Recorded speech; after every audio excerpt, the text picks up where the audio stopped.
का ये आपका टॉपिक है आज पहला दिन, इसका वृत्त है, वृत्त यानी सर्किल। पहला लेसन आप ध्यान दीजिए, पहले लेसन में बस खाली स्थान को भरना है। पहले क्वेश्चन की अगर हम बात करें तो कह रहा है यदि किसी वृत्त की स्पर्श रेखा, यदि किसी वृत्त की स्पर्श रेखा उसे डॉट डॉट बिंदुओं को प्रतिच्छेद करती है। अगर हम आपसे कहें कि यह मान लीजिए एक वृत्त है, कोई इस पे स्पर्शी खींचेंगे, स्पर्शी खींचना मतलब इसको जो छू के जाए, अगर छू के जाएगी कहीं से भी एक बार टच करा दीजिए तो हम कह देंगे ना कि जो छू के जाएगी तो वह एक बिंदु को न छूती है, तो क्या कहेंगे उस स्पर्श रेखा उसे कितने बिंदु को स्पर्शित करती है, एक बिंदु पे। यहाँ क्या लिखेंगे खाली स्थान में एक भर देंगे तो यानी वह उसको एक बिंदु पे स्पर्श करती है। वृत्त को दो बिंदुओं पर प्रतिच्छेद करने वाली रेखा को कह रहा है, जैसे मान लीजिए दो बिंदु पर प्रतिच्छेद करती है तो ऐसे कहीं से चला जाएगा, ऐसे कहीं से चला जाएगा, तो यहाँ एक बार काट रही है, यहाँ एक बार काट, कहीं भी ऐसे क्रॉस कर देंगे तो दो जगह काटेगी, तो दो जगह काटने में इस रेखा को हम प्रतिच्छेद रेखा या छेदक रेखा बोलते हैं। करने वाली रेखा को क्या बोलते हैं, बोल सकते हैं कि छेदक रेखा या प्रतिच्छेद रेखा कहते हैं। तो यहाँ खाली स्थान में भर देंगे क्या, छेदक रेखा। वृत्त, एक वृत्त की समांतर स्पर्श रेखाएं हो सकती हैं। वृत्त पर कितने समांतर रेखाएं खींच सकते हैं, समांतर मतलब आमने सामने, समांतर का मतलब अगर बात करें सपोज दैट कि मान लीजिए कि ये आपका वृत्त हो गया, एक स्पर्शी इधर हो गई, एक स्पर्शी इसके सामने हो गया, समांतर मतलब ठीक सामने, तो एक इधर समांतर जाएगी, तो आप क्या कर सकते हैं, कहीं भी एक रेखा खींचेंगे तो उसके ठीक सामने दूसरी समांतर होगी, तो आप कह सकते हैं एक वृत्त की समांतर रेखाएं, समांतर स्पर्श रेखाएं हो सकती हैं कितनी, दो। हम यहाँ पढ़ सकते हैं कि दो समांतर स्पर्श रेखाएं हो सकती हैं। वृत्त तथा उसकी स्पर्श रेखा के उभयनिष्ठ बिंदु को, वृत्त तथा उसकी स्पर्श रेखा के उभयनिष्ठ बिंदु की बात कहा कि हम उभयनिष्ठ बिंदु को क्या बोलते हैं, तो उभयनिष्ठ बिंदु मतलब देखिए एक वृत्त है और उसकी एक स्पर्श रेखा है, ये स्पर्श रेखा है और ये वृत्त है, ये कौन सा बिंदु होगा, जहां बिंदु वृत्त को स्पर्श करती है तो इसको स्पर्श बिंदु बोल सकते हैं ना, वो क्या बोलते हैं, आप बोल सकते हैं कि स्पर्श बिंदु, क्या बोलेंगे उसको, स्पर्श बिंदु कहते हैं। तो ये खाली स्थान का आपका हो गया। इसी तरह से अगर हम क्वेश्चन नंबर 2 की बात करें तो 2 में अगर आप ध्यान देते हैं तो ध्यान दीजिए क्या कह रहा है कि एक वृत्त की कुल कितनी स्पर्श रेखाएं हो सकती हैं।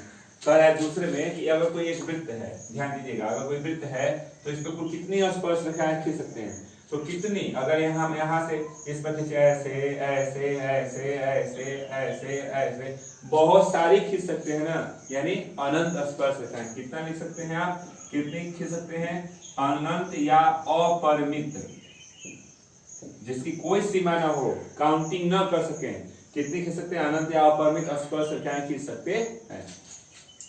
इसी तरह से अगर क्वेश्चन नंबर 3 की आप बात करते हैं तो 3 में कह रहा है कि वृत्त के एक बिंदु पर एक और केवल एक होती है, खाली स्थान दिया है, एक और एक केवल होती है, तो वृत्त पे केवल एक क्या होती है, स्पर्श बिंदु क्या होती है, तो तीसरे में आप भर देंगे कि स्पर्श वृत्त पर कोई एक ही ना स्पर्श बिंदु हो सकती है, तो केवल एक स्पर्श बिंदु होती है।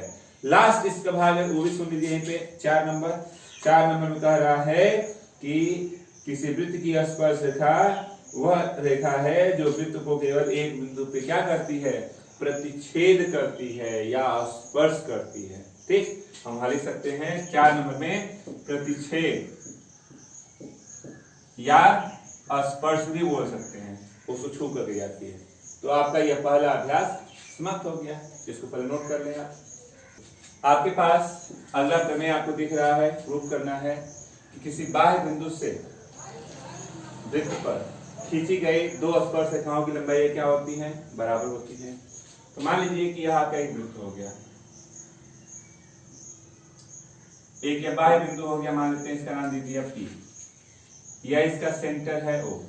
हम इससे इस वृत्त पर स्पर्शी खींच दिए, इस वृत्त पर इधर से हमने स्पर्शी खींच दिया, तो कह रहे दो स्पर्शियों की लंबाइयां बराबर होती हैं। मान लेते हैं कि यहाँ A पर स्पर्श कर रही है, यहाँ B पे स्पर्श कर रही है, हमने इसको मिला दिया, इसको मिला दिया।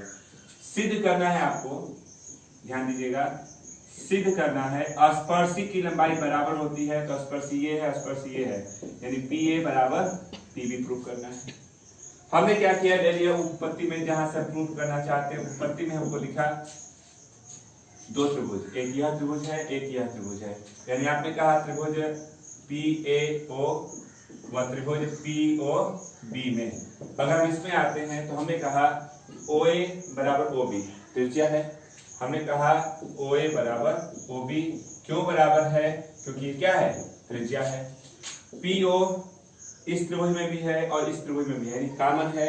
तो हम लिख सकते हैं PO बराबर PO, कॉमन को हम बोलते हैं उभयनिष्ठ, ठीक ना। और सुनिए, त्रिज्या जो होती है स्पर्शी के साथ 90 अंश का कोण बनाती है, यानी यह 90 अंश है तो यह भी तो 90 अंश है। तो हम बोल देंगे कोण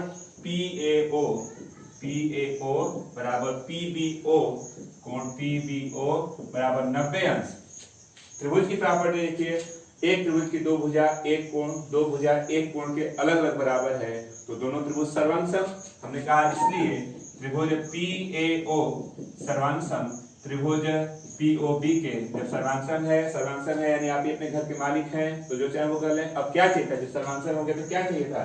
तो लिख देंगे इसलिए PA बराबर PB, और यही आपको प्रूव करना था। नोट करें, क्वेश्चन आपके सामने दिख रहा है। इसमें दो वृत्त हैं जिनके केंद्र O और O' हैं, एक दूसरे को अंतः बिंदु भीतर स्पर्श कर रहे हैं। कहाँ? P पर। तो चलिए डायग्राम बनाते हैं। दो वृत्त हमने बनाया,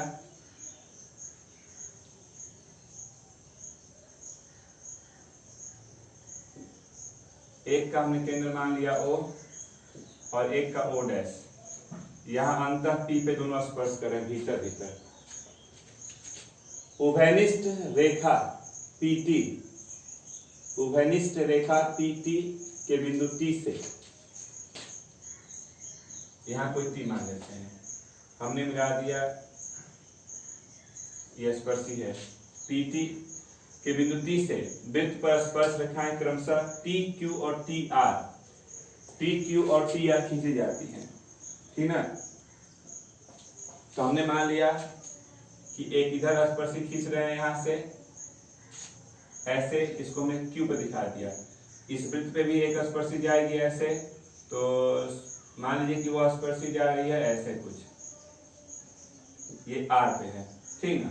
अब ऐसे हो गया तो कह रहा है सिद्ध कीजिए कि रेखाखंड TR ये वाली रेखाखंड इसके TQ के बराबर है, ठीक ना। सिद्ध करना है, आप इसको चाहें तो यहाँ पे लिख सकते हैं। आप ये तो क्वेश्चन में था, आपको सिद्ध करना है क्या? तो आपको सिद्ध करना है TR बराबर TQ।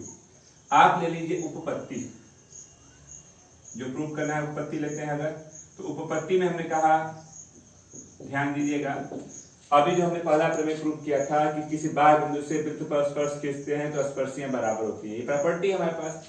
तो हमने कहा बड़े वाले वृत्त की बात करते हैं, O केंद्र वाले वृत्त के लिए, O केंद्र वाले वृत्त के लिए, बड़े वाले के लिए T से TQ और TP स्पर्शी है। तो प्रॉपर्टी कहती है कि इस बड़े वाले वृत्त पर बाह्य बिंदु से स्पर्शी खींचे हैं तो स्पर्शियां बराबर होती हैं। अभी हमने प्रूव किया है उस प्रॉपर्टी की मदद से। हमने कहा बड़े वाले वृत्त में हमको दिख रहा है कि यह स्पर्शी बराबर इस स्पर्शी के, इक्वेशन फर्स्ट। क्लियर?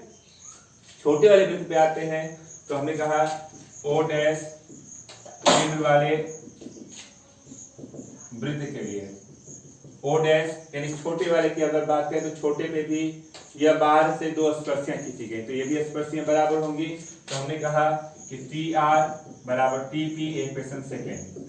अब अगर हम दोनों समीकरण को ध्यान देते हैं, इक्वेशन फर्स्ट और सेकेंड को, तो यहाँ लिख लेते हैं। हमने कहा समीकरण 1 व 2 से कहा दोनों का अगर हम ध्यान देते हैं तो देखिए दोनों का TP बराबर है, दोनों का दाहिना पक्ष बराबर, राइट हैंड साइड बराबर, तो लेफ्ट भी बराबर होगा।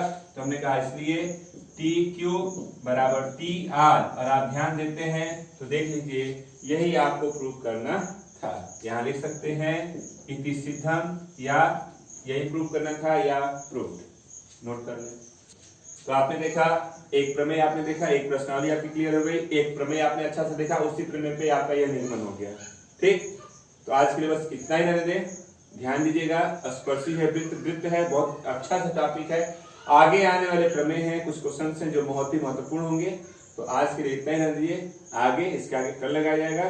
तो ध्यान से और अच्छे से पढ़ाई करें बस।